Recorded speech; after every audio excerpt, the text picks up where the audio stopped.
meeting of the Committee of the Whole to order. Roll call, please. Trustee Yonker is absent. Trustee Panito? Here. Trustee Berg? Here. Trustee Brady? Here. Trustee Glatz is not present. Trustee Curran? Here. President Vandenberg is absent. And just for the record, I'm doing this as Commissioner Yonker and the mayor are not here. That's why I'm putting it. Do I have a motion to consider approval of the minutes of the Committee of the Whole meeting held on February 26, 2019? So moved. Second. You need a roll call on this? Just all those in favor? All in favor? Aye. Next item, discuss fire pay plan.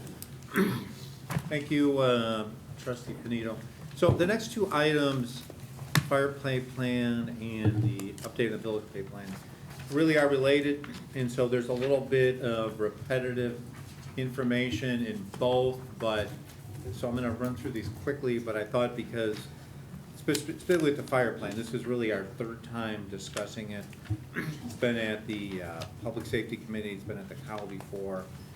We also made a presentation, two presentations to fire department personnel. Actually had a suggestion on a change out there that I want to go over with you, but wanted to just kind of briefly again review what this does, and just some of the highlights. Again, this is something, you know, we've been talking about for a number of years, is in the village strategic plan, basically to continue to make us to have a competitive wage rate and give something to encourage folks to stay in the long term. So this basically, you know, what is being proposed essentially is a 10-step pay grade and structure. The estimated costs that are in the plan is based on a market wage adjustment of 2.5%, which we'll talk about in the next item, pay plan a little bit. There are rate increases recommended in the first year for some positions based on market data, and that's lieutenant, captain, assistant chief, and the deputy chief. And so again, to summarize what we had talked before, we had originally done a survey with PayPoint. They had recommended a significantly higher salary for a number of these positions. The recommendation that we have is significantly lower. It is still a little bit of an increase, and it's still well below, you know, what comparable full-time positions are. But this is definitely what the data shows, that these positions were the ones that were behind the market, the most significant. So number 4, the merit-only pay, and again, this is tied into the village pay plan. If you remember, we made the decision that all management employees will only get merit pay in the future. So, and ironically, some of these same folks that are recommended for increases above, so their ability to get step increases, obviously they won't have that compared to all their employees. For a number of years, we've had an education stipend program. That program, which costs us about $75,000 annually, is being eliminated and is being replaced with an evaluation merit system. And there's also changes to our acting rank pay program. So again, the market day comparison, a little bit from the last page, the firefighter and engineer pay trends that we, both PayPoint and our own survey showed that we were above the market versus similar part-time departments, but that lieutenant captain and assistant chief was below market. Had some challenges matching because we don't have an EMT requirement that other towns do. Firefighter and engineer are separate positions. And of course, as you all know, there's a limited number of part-times overall. But as you see on the PowerPoint here, we were able to find several that were listed below that we're able to get data from.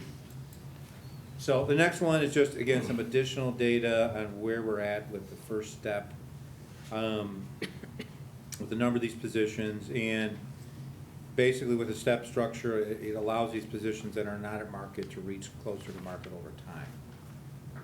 So the last thing I wanted to spend some time on here, because this is a change from the last two times we discussed this, is that we are recommending that non-management fire suppression staff with 20 years or more service start at the plan one step higher than others in the same positions. And so this would include firefighters, engineers, lieutenants, and captains. And this only applies with the start of the plan.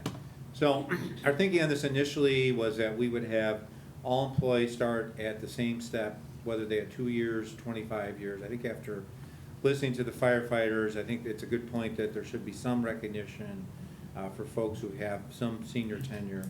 And so that's our that's really the only different recommendation here than what's been discussed in previous presentations on this. And so this is again a summary of the cost. The first year is really not the costs because we're going to be eliminating the stipend plan, sorry, yes, the stipend plan. And the cost will really be in future years as people move through steps. First 4 years, again, our estimate, and it really depends on how many hours people are working and things like that, is a little under $600,000. So basically, the approval of this is really tied into the ordinance for the village pay plan, which we'll be discussing next. But before I move on to that, is there any further questions with this fire pay plan? I had a question, Dave, on the assistant and the deputy chief. Mm-hmm. That since they're gonna be on merit only, we're just bumping them both up straight to the top, instead of phasing it in over a course of a couple of years. Well, when you say bumping to the top, they're going to be, they're not on a step scale anymore. So it's all, basically, they're just going to get what they get based on merit. So, yeah, and their pay is again, it's well below what the consultant recommended. It is a small increase, but it's based on the data. That's why we recommended it. Well, it's about $4 an hour. Right. That's not a Yeah. small increase. Yeah, the recommendations from the outside folks were, I think about $15, $20 an hour, right? Yeah. So we're trying to do a measure of, obviously, conservatism by just recommending that amount. And it will be difficult for them really, because they won't have steps, to certainly earn what other folks are earning in future years too. But that 4 is gonna add up. You start counting in the holiday pay, all Mhm. the overtime that they work. I don't know. Some of these guys are getting average, say, around $1, and you're gonna, I don't know, I think you should phase it in over a couple of years. I can't imagine giving someone a $4 raise. Yeah, I mean, I think the assistant chief's gonna help, right? Go ahead, chief, you want to talk about it? Yeah, there were a couple other points too, Trustee Glatz, that for the assistant and the deputy chief too, and just trying to build out our overall succession plan on that too, that in order to make sure that, the separation between each of the ranks was included, that we had, something monetarily worthwhile for the candidates who, if we have retirements, if we have resignations, if we lose, people through any of the ranks, from firefighter all the way up to deputy, that we wanted to be competitive and make it worth the effort and the additional responsibilities that come with these positions. The assistant chiefs being our shift commanders, as well as each one of them have a special duty assignment, personnel, training officer, operations, and fleet maintenance and building and operations. And the deputy chief, responsible for operations, they, run the day-to-day operations of the department, as well as running their shift commanders, response to calls as part of the incident management team. All of them are members of the Mavis Division 24 incident management team, some of the special call-out functions and things like that too. So the big key in the discussions with them is that they're not going to be part of the STEP program, so their base adjustment was warranted, in our opinion, just to make sure that, they had the ability to, meet some of the other comparables around us in the department, and as the village manager said, we have difficulty, especially at this level, finding true part-time comparables. We wanted to make sure that it was attractive for the future for people to want to, move up and test and continue their education and be prepared for the future challenges that the department is going to face. I understand, we're using comparables from Westmont, McHenry. One of them, yes. Um, Yes. How many firemen in the last 10 years have quit? I Not retired, quit. can tell you in the last 2 years, I don't have all of my numbers here in front of me, but the last 2 years, we've had 24 firefighters either resign or retire, just in the last 2 years. Well, like I said, retire and resign are two Yeah. different, there's different reasons. Yeah, again, I don't want to misquote and have a bad number here for you, but that's easy data that we can capture for you, unless HR perhaps you have that handy with us, no? Yeah, if you could, that'd be great. It just, I look at it from all the other guys too. I see it being a morale issue that some people are gonna get a dollar raise, and then other people, we're just gonna say, here's $4 or $5. And then you multiply that with all the overtime and the holiday pay. I could see it causing division instead of phasing it in over a couple of years. I mean, it's a big jump. I mean, like I said, I know people have retired. I personally don't know too many people that have resigned, or just quit because they felt like they were making a couple bucks less than someone in Westmont or Oh, McHenry. certainly, it's other factors, of course, yes. That shouldn't factor into it, I think, but it's what everyone else decides. It's a big increase. Does anyone else have any questions or? Well, Dave, you concerns? mentioned about comparables were $14, $19 difference, in other things. So at $4, that's a heck of a bargain. At $4 as opposed to $19 or $15. And granted, it's, the deputy chief suppression is a 30-hour plus week position. Prevention is a 40-hour work plus position. But there's, even with what our recommendation is, there's, I think, about a $15 an hour roughly difference just internally between those two positions. Right. So, I think we're lucky they accept $4 only. Anybody else? I personally think there's a lot to unpack here.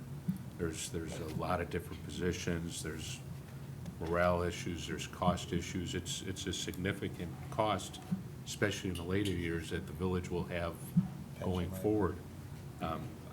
I'd suggest we send this to a committee and, have some further discussion and make sure everybody's comfortable with it before we send it to the board. it's a board's decision.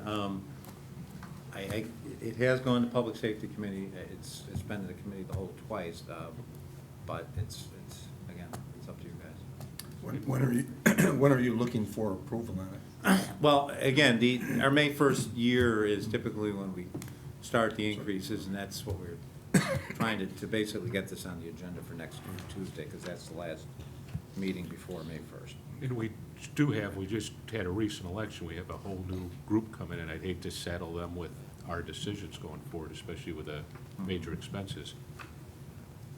Well, Mike, what do you think we will accomplish by putting this off again?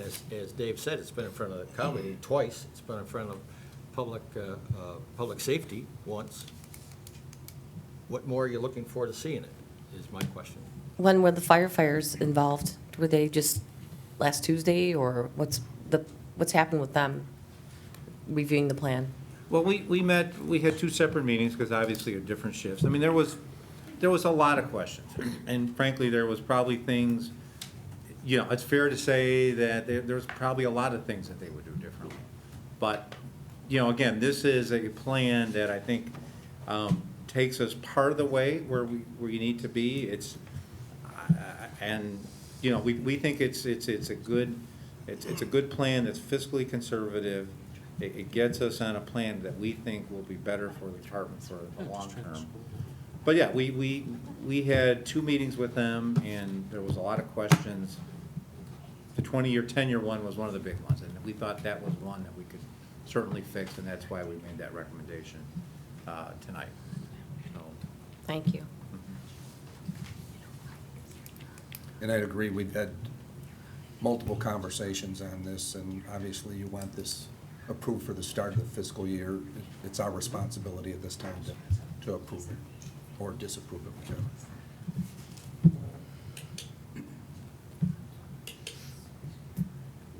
So, does anybody have a motion on anything that they'd like to do with this? At this point, you'd be looking for a motion just to move it towards Well, my the thought is, the board meeting.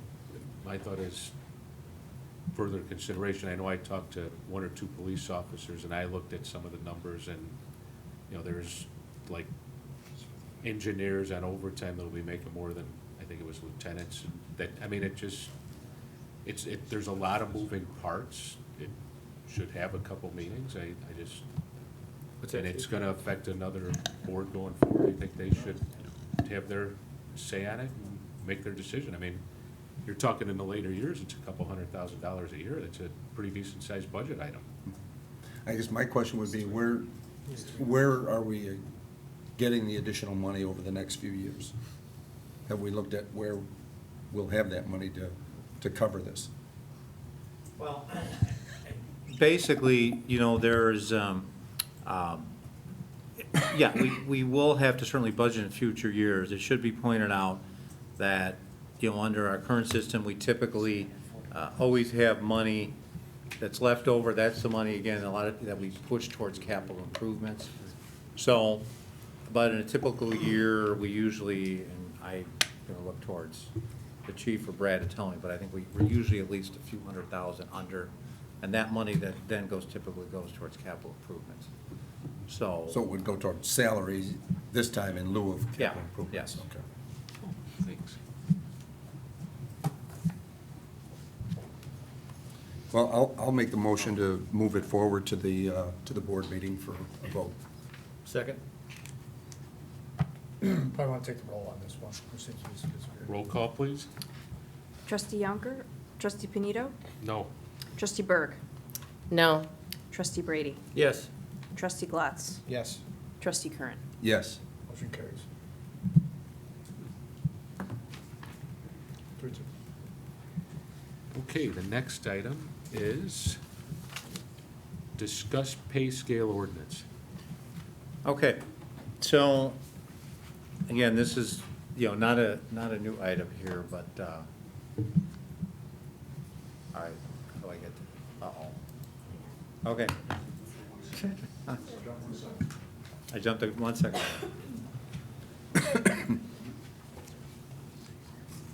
Okay.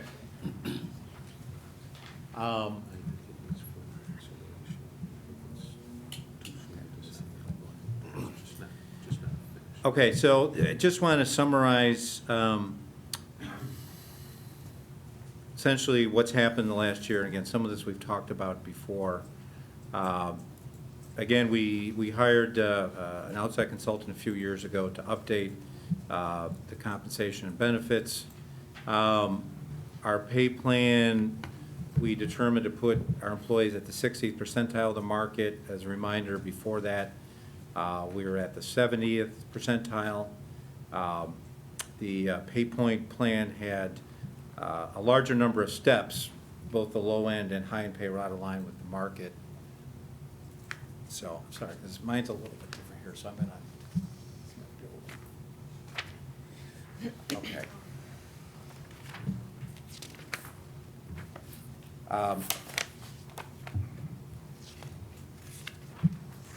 Okay, and so for those employees that are still on our step plan, the number of steps remained at 10, and the distance between the steps are at 3.8% for most non-exempt hourly positions. The non-managerial positions are 3%.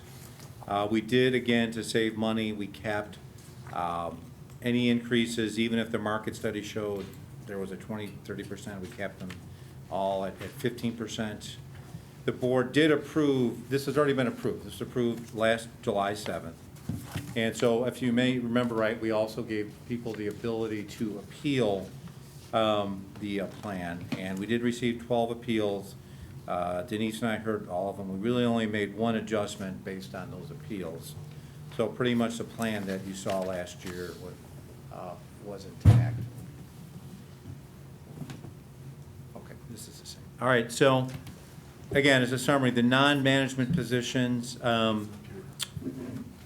market wage adjustments, basically everyone gets that. If they're at the top of the range, then that's basically all they would get would be market wage adjustment. If they're going through steps, and this was a change, it used to be a full step or not a full step, and now based on points earned in the evaluation, you can get either no step, a half step, or a full step. We're in the process of finalizing a new evaluation form, and we've had a number of employees working with HR on this, so that's been helpful. And just as a reminder, when we look at this, and part of what we have to keep in mind is that looking at our union contracts, the police union is also getting a 2.5% market wage adjustment. Their plan is essentially an automatic step increase. It's not a merit-based step increase as we have here, and there's not a half-step process. So they get the 2.5% plus a step increase. If they're still going eligible through for the steps. step Yep, increase. yep. So again, the management, as we talked about in the fire pay plan, is basically all merit, and the board each year basically sets the range. After the board approved the pay plan last year, we distributed a new evaluation form that we reviewed with all the managers, and it measures performance on things like resource management, leadership, resolution skills, planning and organizing and communication.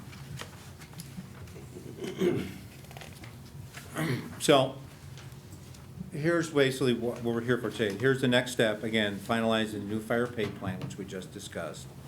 The new pay plan program, we're evaluating during the first year. And we do have a couple of small changes, which we'll discuss on a future page. And we are going to be doing comprehensive salary surveys every 3 years in the future. And so really the decision for the board is, as we have in the past, we review the plan annually.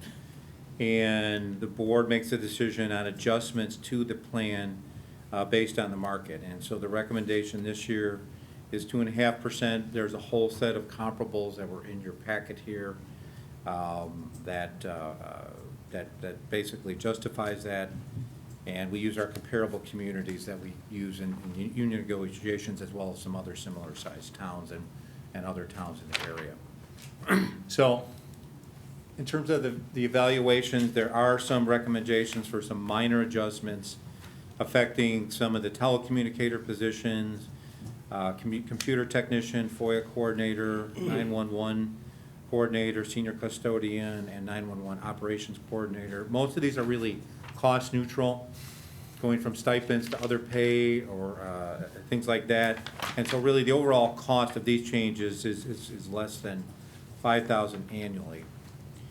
And so again, the next step would be for the board to approve the pay plan ordinance with the market wage adjustment on April 16th, effective May 1. And again, to keep in mind, the adjustment that we're talking about really only affects non-union, non-management employees. So it will, which is basically 66 full-time, 123 part-time, and then obviously adding what we just added on with fire to that. So the estimated cost of that increase, and again, that's just the 2.5, it's not the steps, is $275,000. So that's that. Questions on? Is it 275 or 250? On the sheet, it said 250. I got 275. Is it? Yeah. I think it was, okay. Yeah, 275. And Yeah. it's gone now. Which sheet, my thing won't scroll. Go back a slide. There you go. Right at the very Yeah. bottom.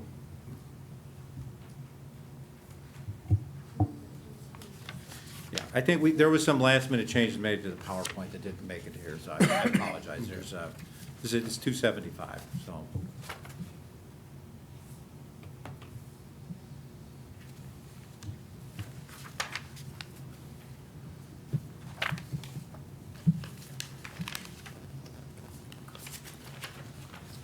I don't know if you can answer this, but how does this compare to previous years, the amount of increase?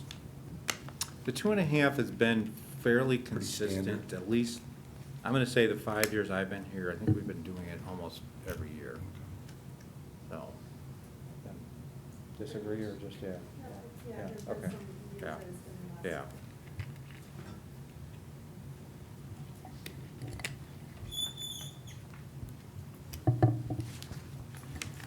So again, if the board is okay with this, this would be part of the same ordinance that has the fire pay increases that would be on the agenda, but we need a motion to move that to committee, to move it to the board meeting next week.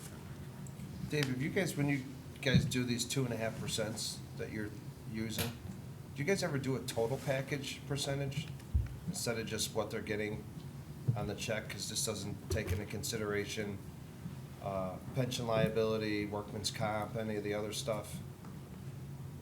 I mean, what's the total package? Yeah, the total package, I think, was a little over 300,000. Yeah, you're talking about with. Percent. You say someone gets a Percent raise, they're of not, what? it's not a 2.5% raise, it's, Well, it's a 2.5% increase in salaries. on the check. Yeah. How much is what is the total liability or cost per employee when you say that? Is it 5%, is it 4%, is it? I mean, the benefit cost? Yes. We're not calculating anything else other than just a check. Well, again, some of the benefits, like the insurance, is not gonna change. It doesn't make any difference what your wages are. But the pension will, you got. Pension you got does, yes, yes. Workman's comp costs, everything goes up with it. Right, right. So I think moving forward, I think that number, I think we should have a true number instead of just saying, hey, it's 2.5%, because someone gets a raise, someone say you get a 3% raise, whatever, a percentage of it Yeah. goes to health costs, a percentage of it goes to pension. You're just looking strictly check, and then, at how much goes to the check, and then the village eats the rest. That's really not a true analysis, in my opinion. I can certainly get those for you. I mean, that's, Okay. we can have it certainly by next Tuesday. Thanks.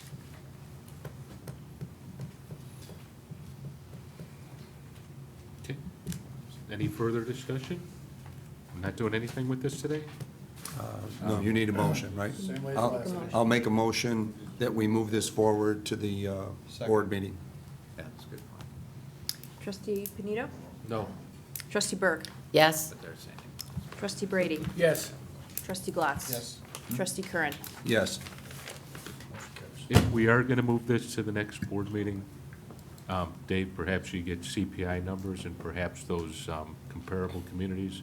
Maybe we get some historical data, so we could see if, they got 0% last year and 2.5% this year, so we're apples to apples. I What mean, about historical data for the village? well, your basis for the 2.5 is, hey, these other villages got 3 or 2, so the average is 2.5. Obviously, we want everybody to be compensated fairly, but the way to do that is to, see what the market is, not necessarily, well, they got 2.5 this year. The last 3 years, they might have gotten 0. I mean, the county, we got Oh, about, so you're saying we got about a quarter of what you guys have gotten the the last couple of historic, years. because we do have the comps for this year in here. What you're asking is to try to get historical data for our comps. So when I'm looking at that village that got 3%. Do we have that? I could see what they got Okay. last year, the year before, the Okay. year before. Probably. Like And then, 3 years. and then the CPI data is good as, just to see what the actual consumer price index has gone up. I think it was 2% from January to January. Like Dave, Orland Park in here is 0%. So is it like Mike was saying, did they get 3% last year? Or? I understand the request, yeah. I just want some information to make sure that it's a fair number. Orland doesn't do COLA, they did 5% as a merit raise. No, they did. Yeah. So they're probably zero, because it says here, no COLA was given. This is no They, COLA for non-union and I staff. should clarify that, in talking with the manager, is that they had actually, at least as of last week, they had not made a decision on the COLA. So, they were contemplating that. They were still possibly. Yeah, Okay. there's some issues with their, But if we were able to look at last year, yeah. before, would Yeah, we can see get if they that, did yeah. that. That's Yeah. good. Next item, discuss, have we voted already? You did, right? Yeah. Discuss GMP Fire Station 47. I'll take that, thank you. Going back on our history here, if you all recall back in December 5th of 2017, the village board meeting awarded R.C. Wegman as the construction manager at risk for the construction of Fire Station 47's replacement. It's at this point that they assisted us in creating an RFQ to select an architect, which was also awarded as FGM Architects. During the process of creating these documents, we forwarded a approximate GMP of $5.1 million for construction cost of the station. During the creation of the construction documents, we started to release them to bid on March 7th of 2019. And when those documents came back, we started to verify the subcontractors and vendors across 23 different bid packages. We actually had 93 competitive proposals across those 23 bid packages. And after evaluating and prioritizing each one of our wants versus needs, lengthy discussions amongst our construction committee and staff, and realizing certain cuts that we had to take for value engineering, we have a evaluation that comes to a GMP of $5.3 million, 47,169 to be exact, for review and acceptance of the committee. As you see in your memo here, this total includes items seen attached here in the schedule of values.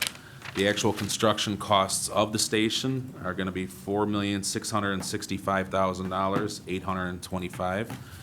Fees, insurance, bonds, and contingencies and their respective percentages to them are estimated at $448,053.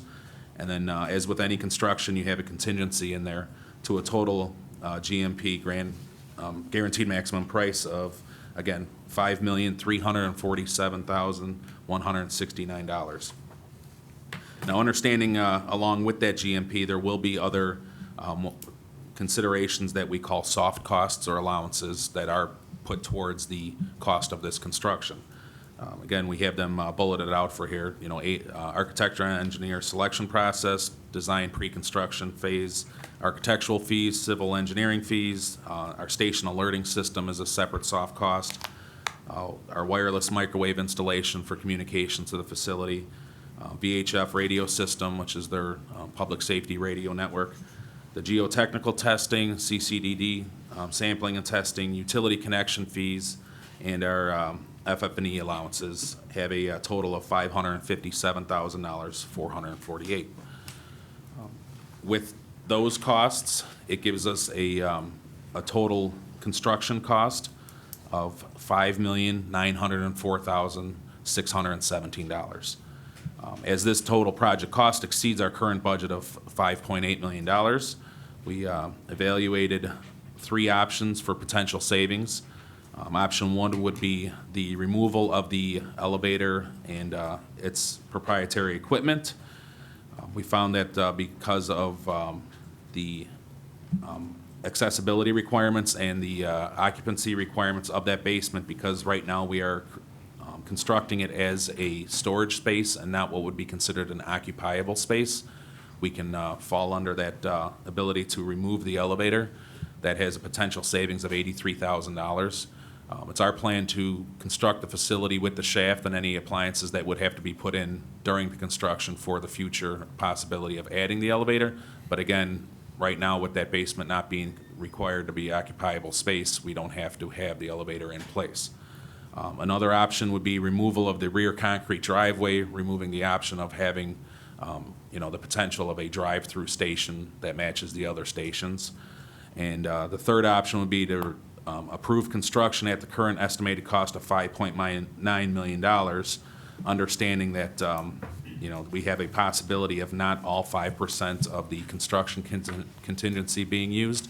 Again, with the current contingency at 5%, we're just over $220,000. Obviously, you know, for construction, you don't want to, you know, wipe out your contingency. It's there for a safety net. But, you know, in the experience of the construction committee, they, you know, recommended that an average of usage is 2.5%, which would give us a little bit of savings there. Again, with the discussions with the committee, we recommended the removal of the elevator for the construction.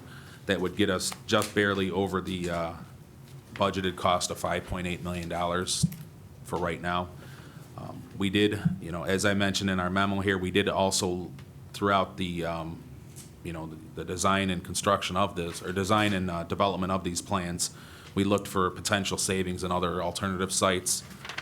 You know, with the review of all of the potential sites, everything that was reviewed included response times, additional design costs, civil engineering costs, what property procurement costs may have adjusted, the current land value for where our station is at and where, you know, the other site may have had value, any of the utility availability, you know, at that site again, and then any loss in time and money spent to date. And, you know, ultimately, the overall ROI on, you know, changing that location for this station. Any of those locations we did look at, again, just did not seem to be feasible or fiscally responsible to us to possibly look at another location. So I would like to point out with, you know, our request of approving this GMP from FGM, we, the team also did their due diligence, and FGM and RC Wegman offered a comparable site analysis for 6 other stations that have been bid out in the Chicago suburbs.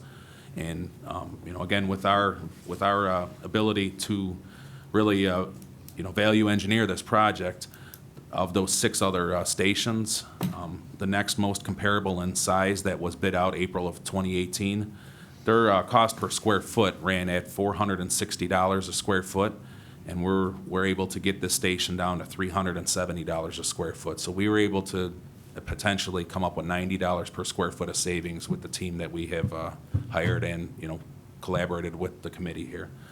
That includes RC Wegman in some of their projects and FGM in some of their projects. You know, again, in comparison to 6 other stations across here. The other station that I'm referring to was a 15,000 square foot station where we're at just approximately 14,500 square foot.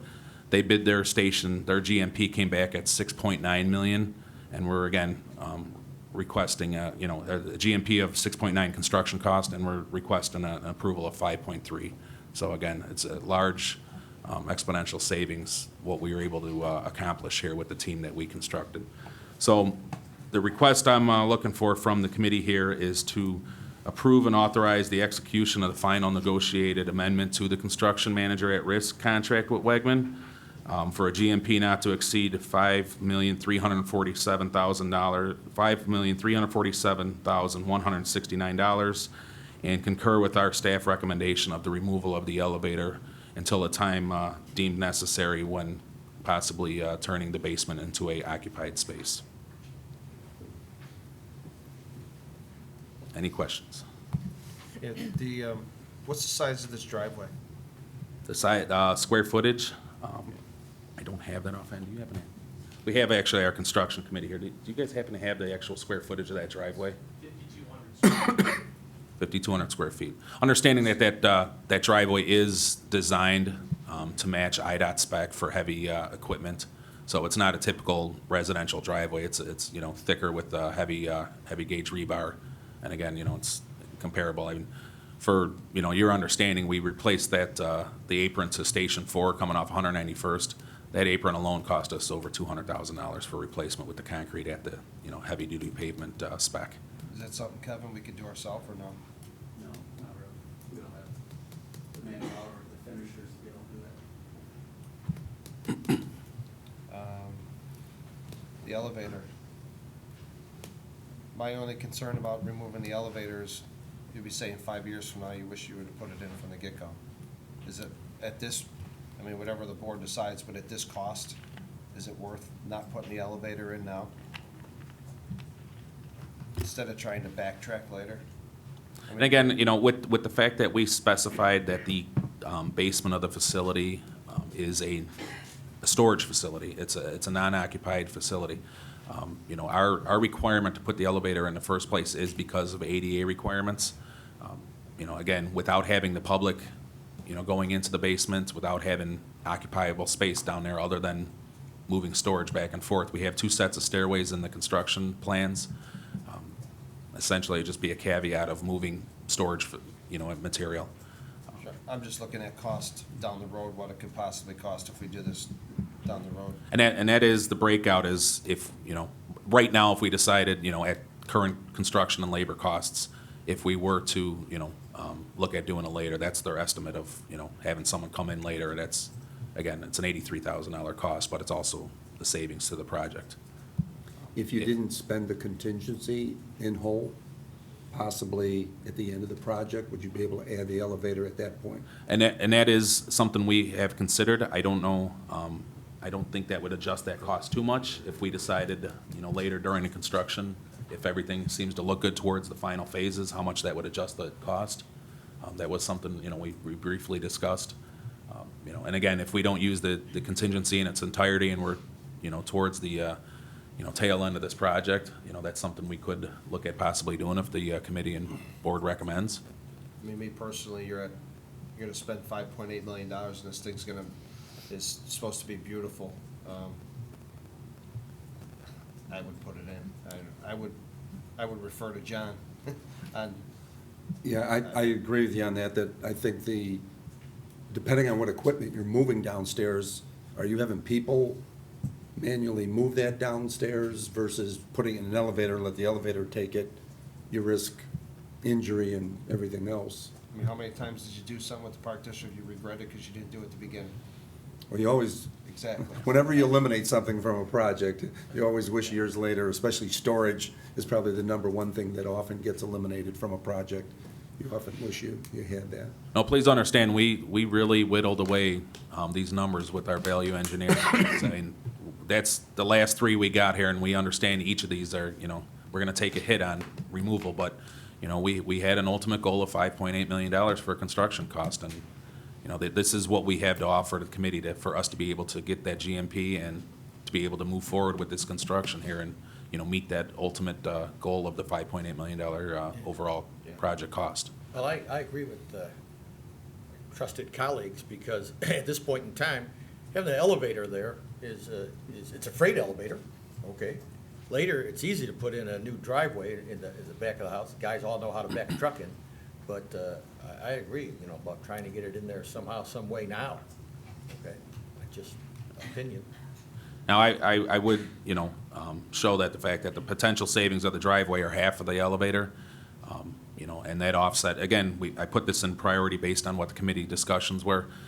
You know, we have had already accidents at the front of that station with people trying to back into the station. Right. So, you know, your potential savings there may be offset by the next accident or injury possible from not, you know, putting that driveway in. And who's to say we can't put it at the end depending on where the job, where it comes at? I would, you know, go to my, you know, construction experts here if that's something that we could look at adding at the tail end here. Well, would it be roughed in? Let's put that way, all the stuff for the elevator would be roughed in? Yes, that's right now, it gives us the tower with the elevator shaft, it gives us all the, you know, mechanical requirements Right. that during construction, any of the rails or, you know, the beam to hold the weight of the pulleys, all of the equipment that has to be put in during construction are gonna be put in. It's essentially the mechanical equipment, the electrical equipment, and the box itself for the elevator is what we're removing from here. But again, it'll be roughed in for an elevator to be added. And if, you know, again, if that's the committee's recommendation and towards the end of the construction, if, you know, our contingency numbers are looking, you know, looking positive, we can, you know, make that recommendation at that time and do the field correction to add the elevator, seeing that our budget is staying underneath the 5.8, if that's what the committee would like. You guys are okay with it, I say go with the elevator. You regret it later. Can I get Chief, Trustee put Watts, you you on the wanna- spot. you wanna add it right Ask you now? what you think. And change the GMP and the total amounts? Can you reduce the I don't know if you're really just shifting numbers around, but you can Yeah, reduce your totally. contingency by We prefer not to 83,000. reduce contingency because, you know, quite honestly, again, talking to the team, you know, a lot of your contingency could be burned up with just that ground opening. Sure. Once you get above ground, your chances of risk is, greatly reduced. But I would hate to say, let's drop the contingency now and then Right. something happens when you open the ground. John, would it make sense if someone from Wegman, I mean, if you came back at 25%, construction done 50%, I mean, is it gonna cost more to the board? So let's say you come back at 25%, you give the board an update. At that time, they say, okay, things look good, let's go with the elevator. Does that, do they need to, does it make, if they want the elevator, does it make fiscal sense to do it now? Or if they wait at 25% or 50% or whatever the magic number is? ground. Once you Above hit ground, above yeah, ground. what's the point where they start incurring more costs to put the elevator in? It's all about, the lead time of the elevator is a big issue. So that's kind of one of the first things that you wanna get submitted on and you get approved and get going on the lead time of the elevator. If you wait, then you're extending the project, which adds cost. So what's the lead time? I mean, how much time do they have? Do they need to make a decision tonight? Do they go with this GMP? I mean, what would you guys recommend? If they want the elevator, does it make fiscal sense to go right now, change this GMP? Or do they have time to see how things are going and look at the contingency? If you definitely want the elevator, I would say change the GMP to include the elevator. There you go. You guys could just put it in for us. Yeah. donation. Tax write-off. I think if you want to put it, we were just trying to come up with a budget number to get Right. closer to what the original budget. So So, I you mean, guys- all your points are valid, so Well, I add wanted it to back check in. with the chief and see what you would think, if we could squeeze it somehow. Yeah, the items that we've suggested here as part of the engineering, first off, complimenting the entire team. This has been a project well over a year and, well over a decade in concept here, within the village. And we're excited to get it up and going here. The elevator is the occupiable space piece, obviously, future down the road, if we were to put a classroom, or if we were to put a, public area down there, the elevator would be needed, and certainly, the longer we wait, more of those costs, could go up and continue. The rear driveway, we're certainly in favor of making sure that goes in as the station is ready to open, because it would eliminate having to back the apparatus off of a very busy street on 167th Street, and, every time we do that is a vulnerability for, our crews and our personnel, which I worry about the most, but also the citizens who travel up and down 167th Street. So to have that unfinished and to rely on the potential to have to tap into contingency money that might have to be used for other things, both of them obviously are worthy of the conversation, but, we believe that, both of them are items that will be necessary at some point in the project. Very good. It sounds to me like we don't know how much it'll cost if we approve it today, or if we approve it after the ground is broken and we see what we're gonna need in the contingency. Perhaps somebody can give us a cost breakdown before the next meeting. That way we can make a decision. What are you guys looking for on this today? So I mean, the item that. If it costs the item- $500 difference, The item that the board has to approve, if you remember, back when we did the Wegman contract, we set it up as, you've been hearing the term GMP, that's the, that's the type of contract we have there. So we need, before this project, before they put shovels in the ground and really start in earnest on this, we have to lock in a GMP. The GMP sets the, it kind of sets the number that they will not, that this project will not cost higher than that, and it creates liabilities if it does go higher than that, so. So we do want to set a GMP. I would recommend, if the elevator is something you want, you advise John and his team to come back with a revised GMP. But the GMP before you tonight is without the elevator in the driveway. I think those are the two items, but, I would recommend to you, put the items you want in, get that GMP and lock it in, or else, we might just be here doing change orders every board meeting if you want to keep changing it. Can we work with them, Pat, to do both? If we do both now, maybe sharpen their pencils on this to help us since they're doing the whole project? We sure can. I mean, the GMP, I mean, again, is a GMP on next? Yes, the GM, and we're kind of up against the wall with our utility companies and trying to, catch the weather here. And if we try to postpone this any further, we're really going to take a hit on our project schedule. So, if we want to adjust the GMP, I can, recommend that we come back to the board with the new number, which, a rough number, it should be the 5,347,169 plus 83,000, I would assume would be where your GMP Well, how would fall about, in. can I make this suggestion? So you have a GM, I didn't know it was on tonight. I thought this went to the 16th. so- I'm sorry, it is on the 16th. Oh, it is on the Is on 16th, so we do have 16th, time. You got a week, so I suggest we pass this, the GMP as it Agreed. reads, and over the next couple days, talk to them to do both, to give us a better number, to do both at the same time. Is that your motion? Well, So when you you're say not do look- both, you're not put looking the for us to elevator? Pass this tonight. No, we're only gonna pass this we're only You're gonna gonna pass send it. this to the board, to GMP, and then it's gonna give John a couple days, if you guys are okay with it, to talk to them for our options to do both, so we could change it for Friday's agenda, right? So that we could do both, but at a better price if they're gonna, If this board gives direction to move forward, I guess, two things. One, are you comfortable with this GMP? Yes. The Yes. overall, which, okay, so, and then I think you make a vote on that, and you give John direction to go back with Wegman and their team, sharpen their pencils, see how low they can get the extra items, and then perhaps talk to you guys, throughout the week, and if you want to see that other price on the agenda, we could probably do that as well. But I think you approve this for your next meeting, you're happy with this number, give direction to John and his team to go back and try to get the other two items in as low as possible. So please understand that the GMP that we're asking approval of puts us at $5,904,000 and 617. So the GMP as it sits puts us $100,000 over our $5.8 million budget. So this is where your number's at. If you don't want the elevator removed, this is the correct GMP.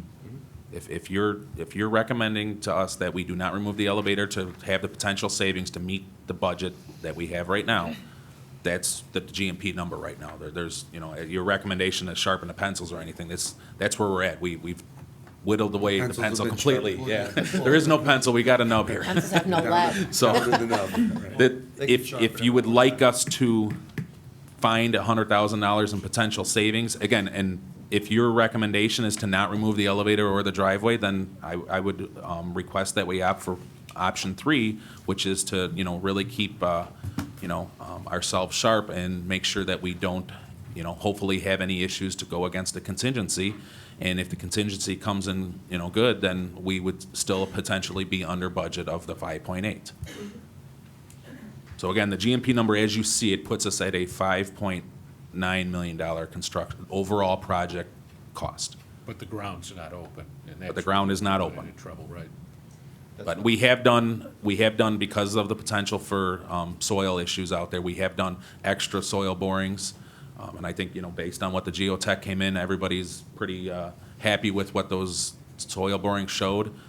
So, keeping our fingers crossed, knock on wood, and the whole nine here, we're hoping putting that basement in and that another positive of building on an existing site, it's not like we got, new ground we're trying to break here. We're building on an existing site. So we've got a lot of things going in our advantage here. So that's what we're hoping, that, again, we will stay on the line of, not using anything more than 3% of that contingency, and that would still show us, under the 5.8. everyone else good? Anyone have any other questions? What do you need from us? Do you need a motion? Question Just, regarding, with change orders, what are you're the person in charge of the job, what are your limits as far as change orders, so that you don't have to bring every So little if we thing have to back do a to the field board? correction? Is there a dollar amount? I think, State law, Yeah, that's I usually think what we follow. yeah, it's 20,000 20,000? without coming back. So you handle the change orders, anything over 20,000, it comes back to the board for, okay, great. And the benefit of a GMP is only change orders that would happen are unforeseens or directed by us as the village. John? And that comes out of contingency. That's not correct with the GMP contract. This contingency of the $233,000 would allow the construction committee and John as your owner's rep to approve change orders up to not necessarily $233 individually, but that total. Does that make sense? When you say- The when you say contingency construction- is there so we don't have to bring every single change order to the board. So if it goes So- over 20,000, it doesn't have to come back to the No. board. No, It's a Okay. bank account. Right. And they could spend up to 230 in one spend, or they could spend 20 up to 230? Bring 'em here. Do you get what I'm saying? not individually, no, but I'm just saying as a total amount, that would cover it. So let's say hypothetically, there may be $40,000 of a change order. It would come out of that contingency amount and be billed out of that. It wouldn't have to come to the board? It And would you could not. have that with soil problems. Oh, If- without a if- doubt. if You could have Excavation, that more. 40,000 is something that could happen, so. It that is, makes but sense. as the GMP document states, as a construction manager, that's why we bill in the 5% contingency to give us a little bit of cushion with the project. And if it exceeds that, then that would be on the construction manager. We appreciate the heads up on you. that. Is it possible you could keep us informed? Obviously, there'll be Always. some emergencies, and if an emergency happens and it delays construction, the costs go up. Definitely, I wouldn't feel comfortable not doing otherwise. Okay. Thanks. Anything further on this? Do we have a motion I on? make a motion to send it to the board next week. Second. All in favor? Aye. Aye. All right. You're including the elevator with that, with your motion, right? Elevator and the driveway. And the driveway, right. The whole shebang. Okay, next item, discuss amendment to the Hollywood Casino Amphitheater liquor license. Good morning. Good morning. Somewhere. It's been a long day, huh?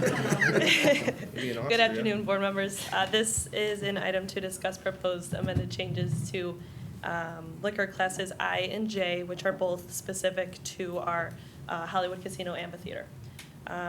With concert season coming up quickly, village staff recently met with Legends District Manager Tom Gagner, Operations Manager Courtney Rourke, and Attorney Robert Anderson to discuss various proposed changes for these two liquor classes.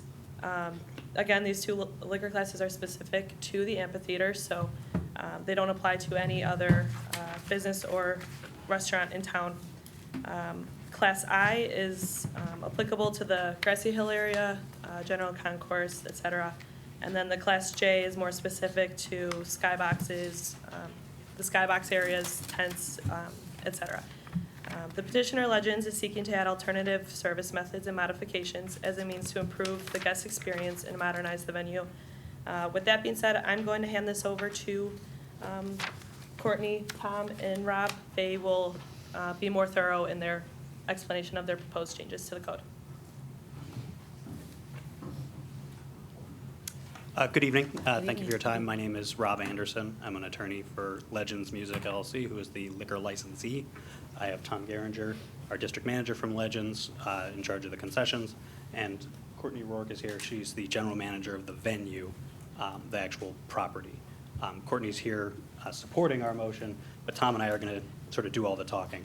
And as a first start, I'm going to have Tom pass out briefly a small presentation we have for the board that has some details on our requests. I'm going to go over them sort of in general, outline what we are looking to do, and then we'll open it up to the board for questions. These changes are really, in large part, going along with the village's theme of Life Amplified. Live Nation, the venue, is undergoing some capital improvements at the venue. Thank you. They're bringing this venue up to a modern standard, and we're seeking to bring the liquor ordinances that govern our licenses up to a similar modern standard. The idea behind this entire upgrade is really about making Tinley Park a music venue destination, so that people are coming here because they want to come to the Hollywood Casino Amphitheater, not because they want to see a particular act who's going to be there at the amphitheater. So there are a few things that we're looking to do in terms of updating and modernizing the ordinance. Two of them apply to both the Class I and the Class J licenses, which are specifically, we would be requesting permission to sell wine by the recyclable can. Wine manufacturers are making new types of products now and new packaging for those products. Currently, under the ordinance, beer is the only thing that can be sold in the recyclable aluminum cans. Wine is now being sold in a similar type product, and we would just be asking that the ordinance be brought in line with current product offerings to permit us to sell those as well. We'd also be seeking to allow the sale of wine coolers up to 25 ounces, matching similar to the beer sizes that are allowed under the existing ordinances. Again, this is going in line with new product offerings from manufacturers, that we're trying to keep things modern, trying to make this a destination venue where people want to come because of the offerings on, that we have available for them, that they are able to get a similar experience to other concert venues throughout the state of Illinois.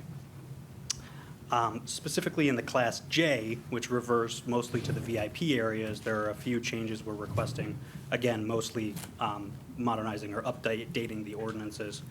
One of them is that we would be requesting that the drink sizes under the Class J license be brought in line with the same drink sizes under the Class I license, which is for the venue as a whole outside the VIP areas.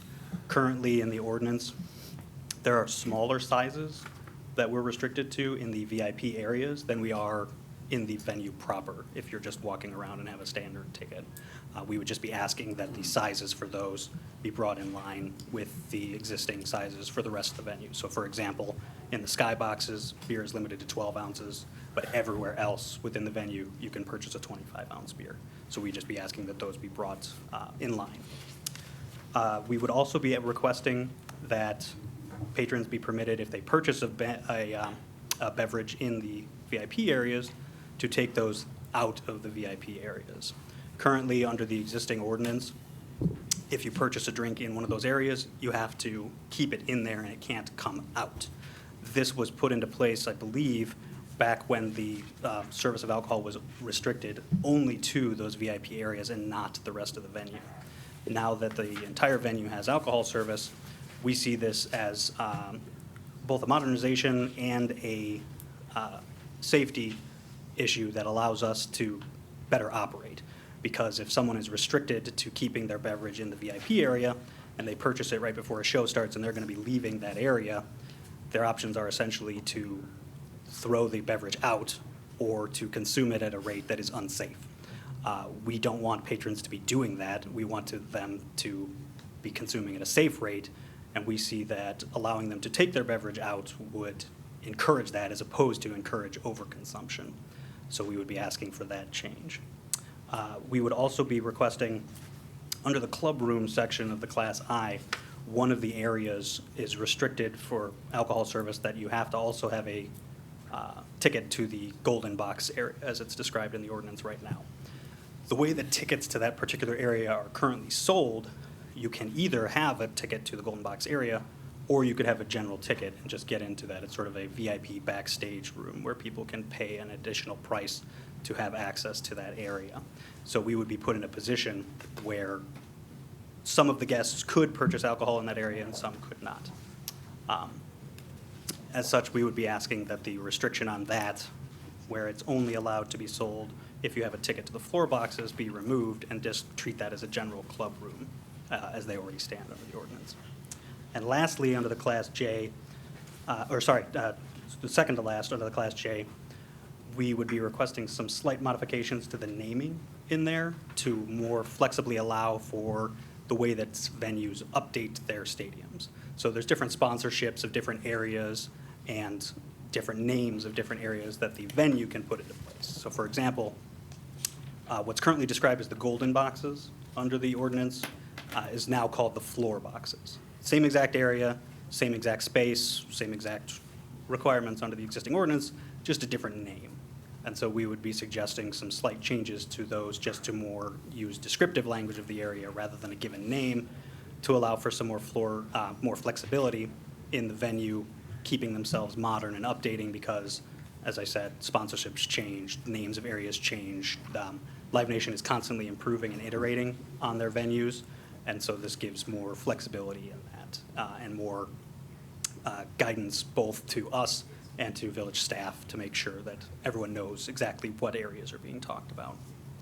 And then lastly, under that VIP one, we would be requesting for one change to allow for bottle service of spirits in the skybox area. These are the rooms that are reserved throughout a year by a given party that are very high-end locations. The only location we would be asking for that change is in those skybox areas, not in any other area in the venue. Under the Class I license, which is the main venue outside of the VIP areas, we would be asking for permission to put up 2 concession stand service points in the lawn area at the top of the north and south hills. In both our presentation and the packet that was provided to you by staff, those are notated on the map.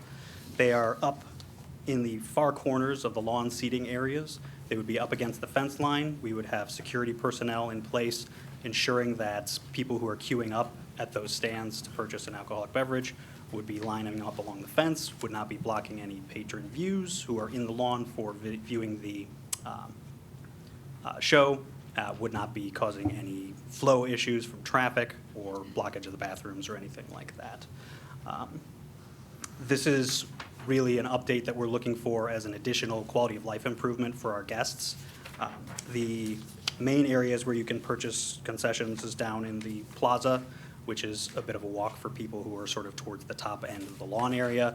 This permits them to not have to miss as much of the show if they want to get a beverage. They're able to pick out what they want to have and have it without also then having to walk all the way through the entire crowd, causing blockages, all the way back through the crowd, causing blockages of the views for people who are there to see a show. We would also be requesting permission on limited days when we're going to have attendance of 23,000 or more to extend the southern plaza via fencing, which would be, I believe, 6 feet in height, permanently installed to add additional concession space to the plaza area.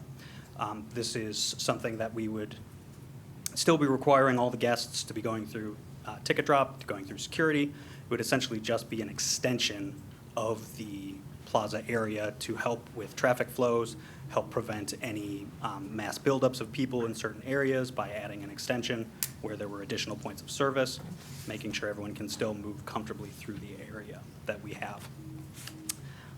These would not be sort of overnight events. These would be things that we can forecast and know exactly when we're going to need to do that, and we would coordinate with the police department. We have a very good working relationship with Sergeant St. John in terms of security and everything and going over the plans. We'll also work with the building department and making sure that everything's set up to their standards as well. An additional ask we would be making for the Class I would be to permit a fenced-in area in the parking lot when we have full all-day events. These are, again, limited events, even more limited than when we would have potentially 23,000 plus attendees. I believe this year we only have 3 as of right now of those events. But these are areas where we have an event where there's sort of a secondary stage that's put up in the parking lot. It would be completely fenced in, ticket drop and security for anyone who would be coming in to purchase an alcoholic beverage. We would be working with Sergeant St. John, working with the building department to make sure that everything met all of their standards. And then lastly, we would be asking for mobile vendors to be permitted in the lawn area. Currently, they are restricted from that area. And we believe, again, as a quality of life, bringing this venue up to modern standards, really living up to the life amplified theming that the village is going for, making Tinley Park a destination, making the Hollywood Casino Amphitheater a destination as opposed to somewhere you go because Brad Paisley is playing or whoever your favorite artist might be. We would look to have those people be able to do a limited selection of products. It wouldn't be the entire range of products. It would be beer only. They would be able to go through. They would have uniforms which were very distinctive. There would be alcohol compliance monitors similar to how we have now. Security, again, similar to how we have now. And this would be set up in a way, again, as a guest convenience so that we could be able to have people be able to get their alcoholic beverages without causing problems for the other people around them in terms of block views, moving back and forth, and bringing this location up to the standards of other amphitheaters in Illinois and other amphitheaters that Legends operates in. We do this in many other states throughout the country, and have a successful track record of operating this type of operation there. We aren't asking for any changes to our existing standards in terms of alcohol compliance requirements. We will continue to be carding everyone for every transaction. We will continue to be doing wristbands, continue our alcohol compliance monitors, continue our strong working relationship with the police department, Sergeant St. John. We believe that we would be happy to have you speak to him. We believe he would speak highly of our existing practices and that he would not have any concerns with what we are proposing here. And we always work well with him. If he does have any concerns, we would obviously be happy to discuss them with him. So I think at that point, we would turn it over to the board if you have any questions. It seems like there's a lot there, a lot. I recall last time you were here, you presented, you wanted to have liquor sales in the lawn area. And you know, I think we all want to help you have the best business and make improvements to your business. Our big concern is protecting the patrons. And my concerns were if people in a line block the view of other patrons, that might be an issue. Perhaps somebody from staff might want to work with them, talk to them, so that we kept, I mean, I see where you're talking about putting them, but it's just little dots. I mean, the devil's in the details on this kind of stuff, and we're already at 7:30. I don't know if maybe we send it to a committee, kind of, somebody could talk to them about what exactly they want to do. Anybody have any thoughts on? Well, how soon do you want to do this? Like now. Obviously, our interest the would be first to do show? it sooner rather than later. Our first show is May 18th. Addressing the point, I did touch on this briefly, but in terms of those two stands in the North and South Hill, like I mentioned, people aren't going to be able to block the views because they're going to be instructed to line up along the fence. There's not going to be a And point security, between where so the they line. can't be rushed, like you said. Those were my two biggies Right. with selling and dissent. And I guess you won't really know until it's out there. That's why I'm trying to, I don't know. But you've done this in other venues. So Sim- they've seen it work and you've done it. Work Similar, correctly. obviously, different venues have different layouts, but we have an extensive track record throughout the whole country of liquor operations. We have very, very good policies, procedures, and controls. We work very closely with, like I said, the police department to make sure that the security protocols are in place, that they're going to be manageable. Can I- The police think that Speaking, that's- speaking of that, so the outside stage or outside, you know. The tent when you're area that you're pushing- talking when about you're- Yeah, here? when you're pushing into the park. Yeah. I guess for that especially, and, you know, are you requesting more police personnel? I mean, is this gonna take, are you gonna request more officers on the days you have 23,000, or the days that you have those, you know, is that gonna result in increase? I'd like to add something here. We've been working with the theater probably since the new year with this, and Sergeant St. John has, and they've also been talking to the building department about this. And you guys are good with it, Pat? Yeah, absolutely. And Sergeant so St. no John has increase, been meeting, you know, weekly with the staff there to go over the security requirements, and, you know, he's fully confident that they can handle everything. And Okay. just like, want to add also, they're putting hundreds of thousands of dollars in upgrades to their security there. They brought in a lot of professionals to upgrade the security there. So they're 100% on board with the team partnership with us to Good. get things up to par. And then also, as they said, with all their multiple facilities across the U.S., it's been a pretty active effort that we've been Yeah. involved with them with. Definitely, okay. Pat, have you as our public safety guy and Sergeant St. John, have you guys personally looked into this? Yeah, Sergeant St. John has been, from the start, working with Courtney on this, so. So the there's two of been you extensive- support it? Yeah, extensive Okay. cooperation. I think it's Yeah. great. I think our only concern last time you were here was the egress out of the parking lot. And The, paving the stone area. I think we discussed that. Last time was Yep. Michael and you and Mangan and I I. remember it was a while ago it was here. Yeah. My big fear was if people are blocking other people's views and alcohol's out there, there could be some safety concerns. And that's why I wanted to know where it was Mm-hmm. gonna be, so that it wouldn't block anybody. But And- my Well, new it sounds like concern they've is, addressed that. right, my new Yeah. concern is if they do this, and it doesn't work out, or it becomes a safety concern, can we revoke it and roll it back? Sure, absolutely. Yeah, you know, again, as we were talking about, these all would take code changes, you know, so your code, you have a Class I license that lists all the requirements, do's and don't do's. Right. Do's and don'ts, and then you have a Class J, do's and don'ts. So if you get, those are, you know, the mayor has the authority to issue licenses and things like that. The board has the authority to set the parameters for each classification, so, Yeah, you absolutely could. Is there any way we could give them a one-year license just to see how it goes? Because I'd hate to be stuck, Yeah. you know what I mean? I Asking them to just, put a lot of money into 1 year. I I- think this is a long Yeah. time. I know. Yeah, I mean, you could, here's what I was saying, liquor license classifications. I mean, the law is clear, the state's been clear, you know, each locality can pretty much do what they want. Now, again, there's a lot of work on it. I'd like to hear what they would think about a condition like that. I'm sure they wouldn't want that. That's why I'd like to Yeah. have more time on it. That's why I kind of wish it would have come to a committee instead of the committee as a whole. Keep in mind, too, that your year is a limited time. You're talking May to October. Seasonal. September, seasonal, right. I don't see the reason for a year if we could revoke it, just. Right, And, we have- and obviously, the village is the one who issues the license, and we are required, under the law, to be in full compliance with the terms of the license. If we did not comply with all the requirements of that license, we could be cited in against it, we could have fines, suspensions, revocations. We do not want that. It is absolutely not in our interest And to. here, and I just have one more question. So with the hawkers going up and down, so they're gonna be up and down the lawn, right? The grassy part of the lawn? I mean, They how would are they be- gonna sell? They would be moving, yeah, throughout the lawn area. And how many, like, on a busy night, how many hawkers do we think we're gonna have? 20, I don't have a number, 25 to 40. Okay, and what's their ID system gonna be? I mean, This is elsewhere in the park, with the exception that we will supply them with flashlights so they have adequate lighting. so just look at the ID type of thing? Just as it always is, Yeah. just you check the ID, make sure, confirm it is the person, everything is valid, you would wristband the guest, and then perform the sale. Do you have any similar venues where there's a hill like that, where they're Yes, gonna be absolutely. trucking up and down that? Yeah? Okay. And the other thing Which is. venues? Specifically, towards here, Alpine Valley Music Theater in East Troy, Wisconsin. And Alpine has the hawkers? Yes, sir. Oh, is that new? Because I didn't see them last summer. They were there, yes, sir. And As a Were you district- drinking? I missed them. Yeah, as a district manager, I oversee Norley Island and Alpine Valley Okay. specifically, as well as here at Tinley, so I know specifically, yes, we do that there. And the other thing is too, when you say they just look at the ID, the people receive Bassett training, which is required as by law, so they're trained in how to look at an ID. So it's not just taking a quick look and then passing it off.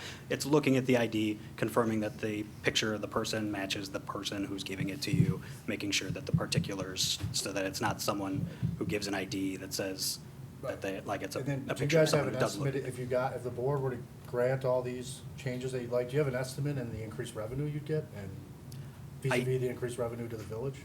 I don't have that data in front of me. I mean, Um, ballpark, obviously you think this is gonna increase revenue, right?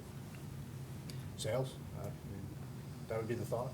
It's something that would potentially increase sales, but it's also something that's useful in terms of getting people to come to the venue, and then, of course, correspondingly to the village. So people might come, have dinner in the village, be spending money there. I don't unfortunately have data on all that, but it's something that because we would be, But inside the facility itself, there's no estimate of what the increase would be?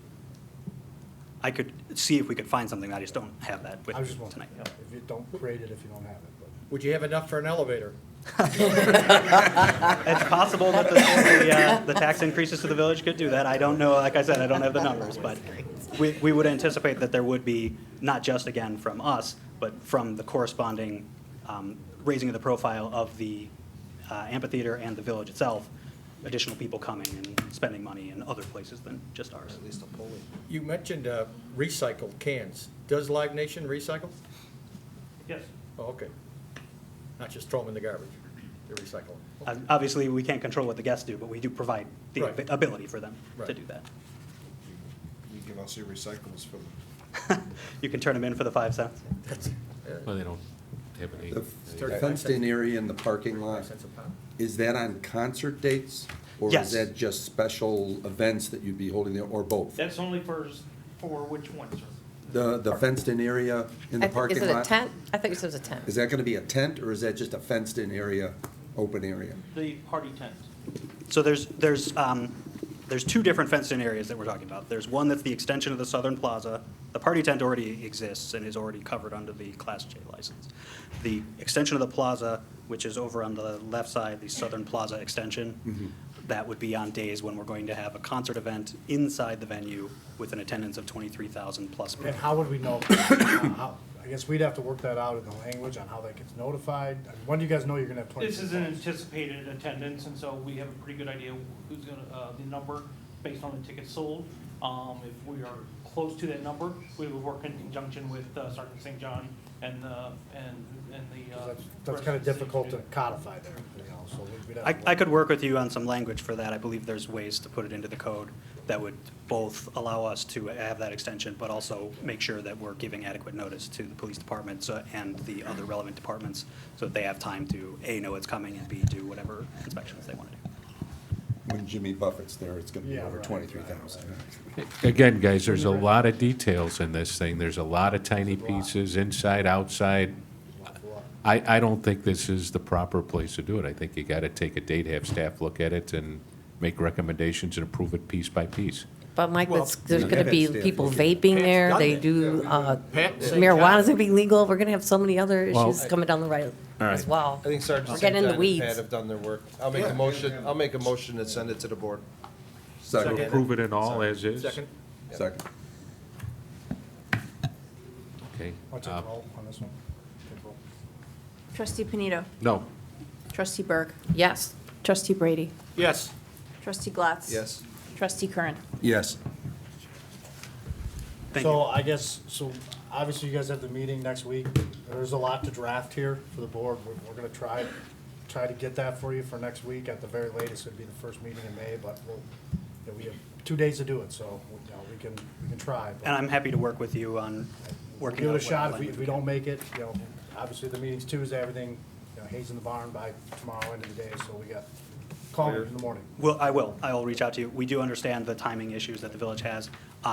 Obviously, working in conjunction with the village attorney, one thing we would request, if the board would be amenable, would be waiver of first reading, just so we can hit hopefully our We'll work opening through date, that, or as yeah. early in the season as we Yep, can. we'll work through that. While you're waiting for it, you could frame that driveway on 167. Just so, Thank you.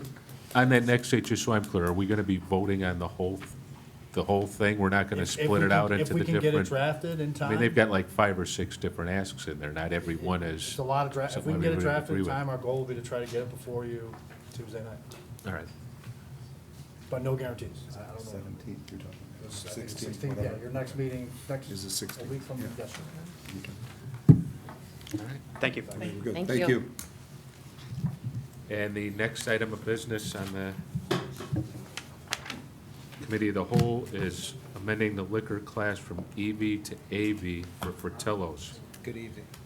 This item is to discuss the change in liquor class for Fratello's. They currently have a Fratello's located at 7101 West 183rd Street.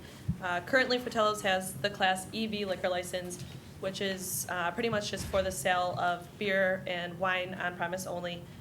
The request is to change to a Class AV liquor license, which is essentially the same license, it just adds the sale of alcoholic liquor as well. This is a situation where if you were to approve the change from an EV to an AV, you would have to also decrease that current EV license to drop down that cap of that vacated license. I'm not sure if the representative from Fratello's was able to come tonight. But this is in an effort to sort of make, they've had steady catering business, some steady business so far. They are looking to have more steady business come into their dining area. They would want to make it more of a full-service sort of inside area, move some of the cases that are currently in there. I'm not sure if anyone's been in there and is familiar, but move some of those deli cases and sort of just make it more of a gastropubs type feel inside. And they hope to do so with the approval of an AV class license. I have one question. In reading, it says here that they open up till midnight on weekends. How late are they going to be serving food?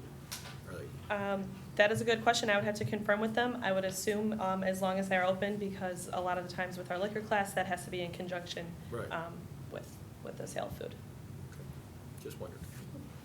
And the petitioner, he said he's not looking to stay open later than midnight.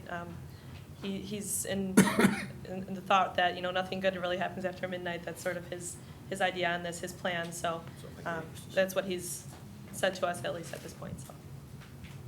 They're a deli, right? And they got beer and wine now? Correct, Right. yep, and he doesn't want to add any Right. tapping system, it would remain bottled beer.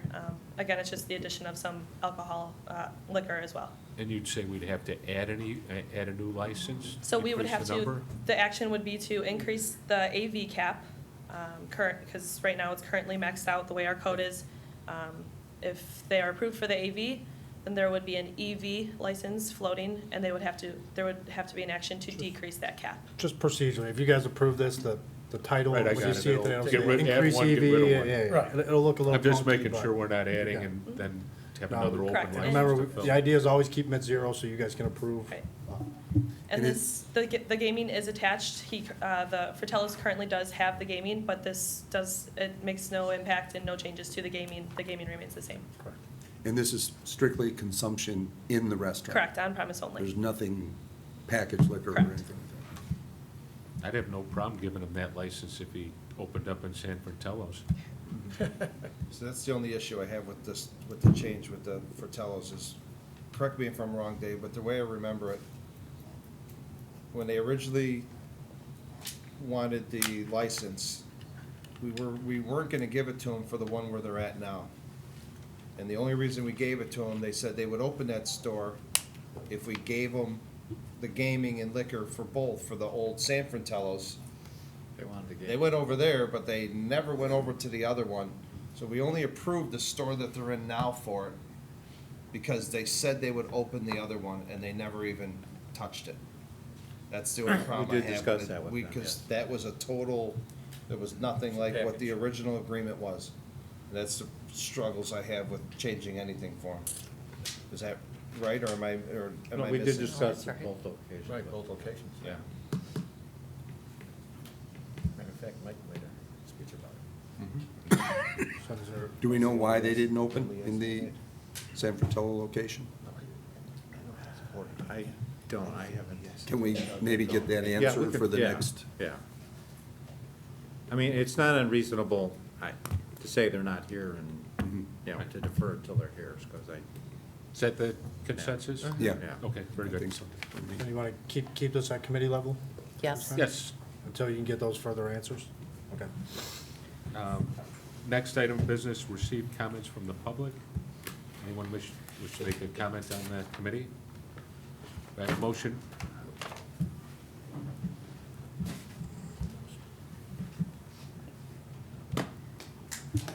Hi.